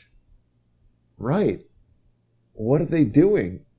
It's why more pick camera this people than chairs. Well, why pick this place? It's a garbage dump. I just, maybe they couldn't get anybody else to show up to see Joe Biden. All the garbage people. I was like, but they have the White House response at the bottom, I think. Keep going. That's why. Paging Dr. Jill. Yeah, and then at the bottom, though, White House responded. Casual announcement. Does not have cancer. He's just demented. Yeah, that's another one where whatever the answer is, not good. Yeah, I don't have cancer. The guy's just a fool. I mean, in the old days, I was, thinking back to obviously was not around then, but the days where you had monarchs with, divine right and absolute power, they always had a court jester. This is Biden. That's Biden, I know. So the court jester is the President of the United States. It's so bad. Saudi Arabia reveals the upper limits of oil production. Well, that's obvious. I mean, people don't understand this, but Aramco has not published an independent study of its reserves in something like 20 years. Nobody knows how much oil and gas is Well, really they do. No, they don't. It's not. They don't. I don't think they want to know. It's like, GE and their pollution in Northeast America. You just don't want to know what's going on in Pittsfield, Massachusetts, so you don't ask the experts to study it. And similarly, nobody really knows how much oil is recoverable underneath Saudi Arabia, belonging to Saudi Arabia. Doesn't this strike you as odd? Women driving innovation for Saudi Aramco? That's more likely. Goats promoting. Now, didn't they just, during the Trump presidency, take Aramco public? And why did they do that? Well, because they need capital. But why? I thought they have all the money in the world. They don't. So is that a bad sign that they It's took a it very public? bad sign. That's what I thought. Yeah, this is one of these things. Probably the site was probably advised by McKinsey, and let's get as many slogans in as possible, and it'll sound good, feel good. Huh. What's the PE of this thing? 19? I don't believe that. But why is it so flat like this? I mean, this doesn't look like a real, something's weird about this. There's very low volume of trading or something. Could be. Good point. So shooting up and flat and then shooting down. That looks like when I have a stream with 30 people watching versus thousands. Right. Well, if you punch in XOM stock quote, this is market cap of 8.56 trillion Saudi riyals, whatever they are. So that's good, a nice day today. Higher yield, lower PE. See that? What was the PE on I think it was Aramco? 17, I think. Here's And 14, and here's... Twitter, it's 160 or something. That's right. Balls.com, we don't know because it never went public, but... Well, you got to have them to try to sell a piece of crap like that. That's right. You got balls.com. Yeah. Well, look at JPM stock quote. That's JP Morgan. Fortress Bank. JPM. Oops. But they gave you the right one. They did? Their PE is 9. Okay. Now this is worth $336 billion of market cap, gives you 3.5% interest rate, 9 PE. Now let's look at VZ. Which? VZ, Verizon. Okay. Oof, it's going down. But PE of 9, yield of 5. Right? So these are real companies, Verizon, JP Morgan. Right. Doing things, big market cap, big market positions. There's no good reason today to buy Twitter. You're not going to get a dividend. You got 163.57 PE. That's really high. Yeah. Before they report. And who knows what we're going to find out when they report, which I think is soon. And then what's Tesla? TSLA. But their PE, it's high. 100. Oh, it's lower than... Well, these are absurd. This is like me saying to you... I weigh 600 pounds and this guy only weighs 400 pounds. This glass of water, I'm really grateful, and obviously I'll pay you $165,000 for it. I mean, it's a crazy number. Look at General Motors, GM, which I don't like that stock either, but look at their PE. And mind you, it's 5.8. What about Ford? Probably 8. Oh, I'm having the engine explosion recall fixed. Good, 4 PE. So that's good. Not necessarily. I mean, in this kind of stuff, too low and too high. Too low says that nobody believes the E. Too high says there is no E. Got it. And so you want it to be... The simpler way to think about all this, and I'm not giving financial advice here, I'm just for people who don't spend a lot of time thinking about their money, you should look at the interest rate that you can get on 10-year Treasury, which is TXN?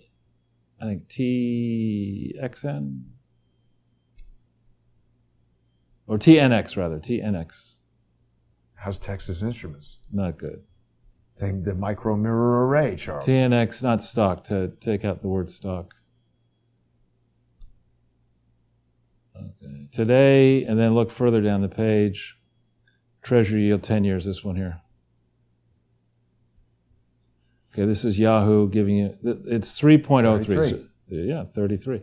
So if you were to put your money away for 10 years in this bond, you'd get your principal back, worth money in the future is going to be not worth as much as it is today. But along the way, you get this 3% interest rate every year. It would not be taxed by state, New York City or New York State. It would be federally taxed. And you don't really, all you have to worry about is the U.S. going to blow up? Well, but if inflation is higher than the growth, you have to worry about that. But I'm just saying, as a starting point, when you think about, with any stock, yes, it could go to the moon, but it also could go to the center of the earth, to hell. So, and there are many times, GE stock is down at around 8, the equivalent of, pre-reverse split is now 8 when it was 40 in 2007. Is that bad? That good. If you're short, it's great. But if you're long, not so good. Twitter's a lot less fun now that Elon Musk is not insulting it. But they're worried he's going to get in trouble in court for doing that. He seems very confident when you look at what he's tweeting that it doesn't matter that he waived the due diligence because they fraudulently represented what they gave him. Right. So they lied and he's out. And that seems a pretty straight deal. We'll see. And the court is going to screw him, I think. They're going to try, but again, he has still substantial resources. I think what they're trying to do is squeeze him into doing a deal. And they're going to try, they're hanging their hats on this whole thing, this issue of bot percentage is irrelevant. That's not what he's saying. It's not bot percentage and details. It's, are these filings true and accurate? And if they're not, then I can't buy this damaged company because third parties are going to sue the company and win. Now you've hit it, because I think what they're trying to do, what was the first thing they did when he wanted to buy it? Said you can't buy it. Poison pill. Right. So I think they're doing a new version of a poison pill, which is, now you have to buy it. Eat it. Why don't you want to try it? Try it. Eat it. He ate it. They're waiting. There's something in there that when he's the owner of it, now you're legally liable for all of this. That's what they're trying to do. And he's trying to expose that. Right. And this is going to be one of the greatest court battles in history. Right. And he really strikes me as the kind of person who would not, whatever else about him that I don't know and other people don't know, if he's good, bad, or otherwise, just strictly on this deal, I detect he is calculating the most epic destruction of the most epic bunch of assholes in the history of my life. Yeah. And think back to the Trump contested election period. Here Trump did not select the best lawyers, to put it charitably, whereas Musk has got Ortel Lipton. I mean, that's a serious law firm. And I have personal experience with them and with the other ones, Skadden Arps. And these are people, they're not assassins technically, but imagine a professional assassin who could do it legally. That's what you're talking about. These are people who know every trick in the book. They know every aspect of state, federal, foreign law.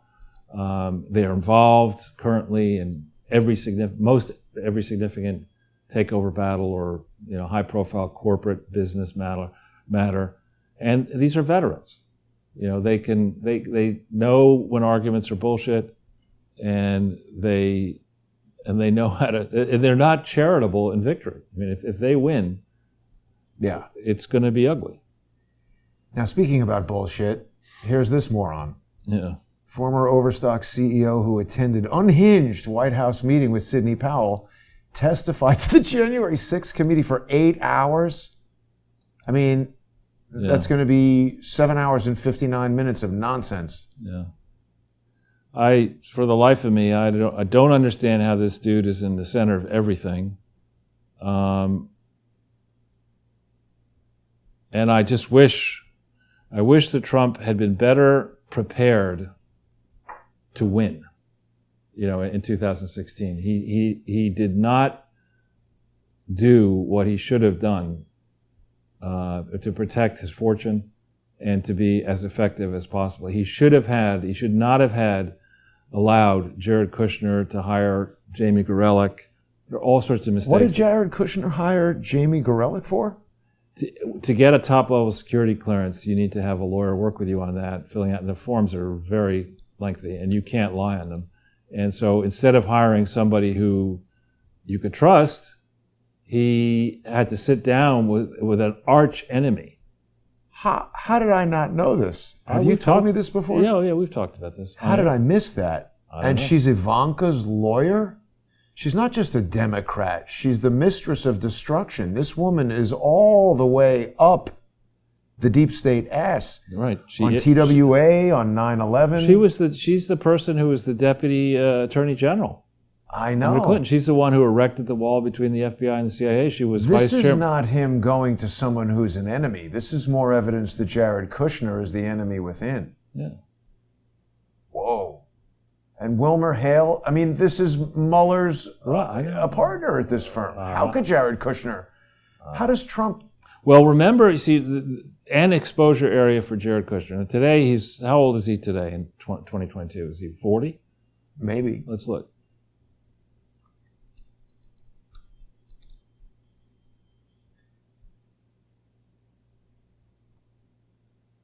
He is 41. Yeah. Okay, so 41 and 22, subtract 15 years. He's 26 years old, and at age 26, he bought 666 Fifth Avenue, which is top of the sixes. That I'm sure he earned every penny himself. Well, yeah, he had the tragic relationship with his father, went to jail for tax fraud and all that. But he decides at age 26 that he's going to take out a gigantic loan, nearly $1 billion loan. Who's giving a 26-year-old $1 billion? Well, the family has substantial real estate assets. So anyway, he gets this loan to buy in 2007. And the reason I'm familiar with this, I was working on GE with an investor who had offices in the building. And so we would meet there constantly. And I was amazed on the inside of the building how shitty it is. It's one of those buildings like, when you look at, for example, that new building that's gone up on 10 Vanderbilt Place or whatever, 1 Vanderbilt Place. Yeah. I mean, that building, I haven't been into it, but just the lobby is spectacular. And right next to Grand Central. Very convenient and, well done. It's giant. If you can go in, you can always have an opportunity to go into the latest and greatest building. 666 Fifth Avenue was built in, I don't know when, in the 60s, 70s, 80s. He buys at the top of the market in 2007, age 26, with a heavily leveraged transaction. And the concern that some had, this is something different. But that's the Saudis giving him money, and he's all in there with Jamie Gorelick and 9/11. I mean, I wonder what that's about. Yeah, well, let's just go to 666 for a second, just to look back at the facts. If you punch in 666 Fifth Avenue and Kushner, there'll probably be a story about him overpaying.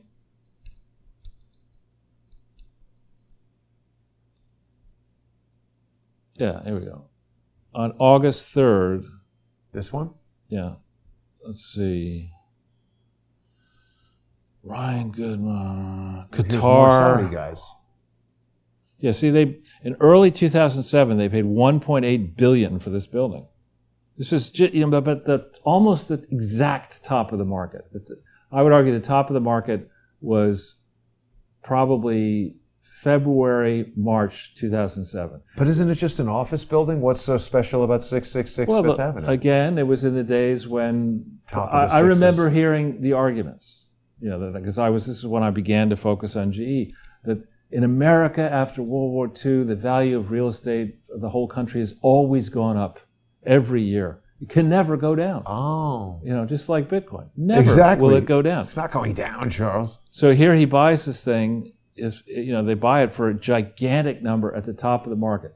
In March or April of 2007, something that had no relationship actually to the firm I work for, but was called Dillon Reed Capital, it had been bought by UBS, it goes bust. Just after the Kushner people close, or as they close on this monstrosity, for a price that made no sense, doing it on a highly leveraged basis. So you're in deep trouble when you do this. Even if you've got billions elsewhere, if you're in the real estate development business, you do not want to have to admit that you ever went bankrupt on a project, because then why would people do the next project? So This has been, a real problem, I would argue, for the family ever since they bought it. And then you layer on top of that the fact that he has the very poor judgment to use Jamie Gorelick. I don't think it's a judgment issue. I think he had no choice. There's a reason why he dealt with her. Could be. I mean, it could well be. I mean, that would be like me hiring Stephen Biss Yeah. to represent me in something. Yeah. I mean, the firm used to, there are two predecessor firms. The one in Boston was Hale and Dorr, and the one in D.C. was Wilmer, Cutler, and Pickering. And Lloyd Cutler was the White House counsel to Clinton. There's something about that building that's important. Yeah, exactly. I wouldn't buy it just for the address, but the address is tied to what's got to be important about it that we don't know about. But that's a standard trick that Weisenheimers do. They'll take a young, everybody has met. I mean, people tried to do that to me and my partner when I was 38 and he was 40. We set up this firm. These people have bumped up royal families around the world, including Saudi Arabia, invested in their firm. They must have. We're going to get them. And the number of crazy ass projects that were proposed to us that I was the person who had to say, ixnay, no way. My partner would, anything that came through the front door, oh yeah, let's do that. No, we're not doing that. Balls.com, Charles. Yeah. No, thank you. It's the internet bubble. It's going to be huge.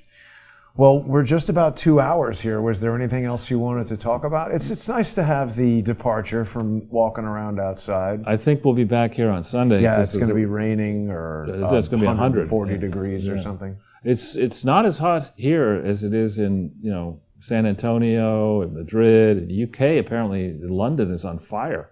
Surface of the sun, pretty hot. But it's a dry heat. That's right. Yeah. You won't. Don't need to worry about suntan lotion. You'll be vapor before you notice it. Well, I hope people watching will become sponsors on subscribestar.com/crowdsourcethetruth or patreon.com/crowdsourcethetruth. People can also subscribe to Rumble, to Odyssey, to Getter. I don't know why it didn't. I see it right there. It's not lit up that it's not going to Getter, but I don't know why. I'll repost it on Getter. And everybody, please follow wherever you can. There's a concerted effort to destroy not only Crowdsource the Truth, but me personally. So become a sponsor and subscribe to all those different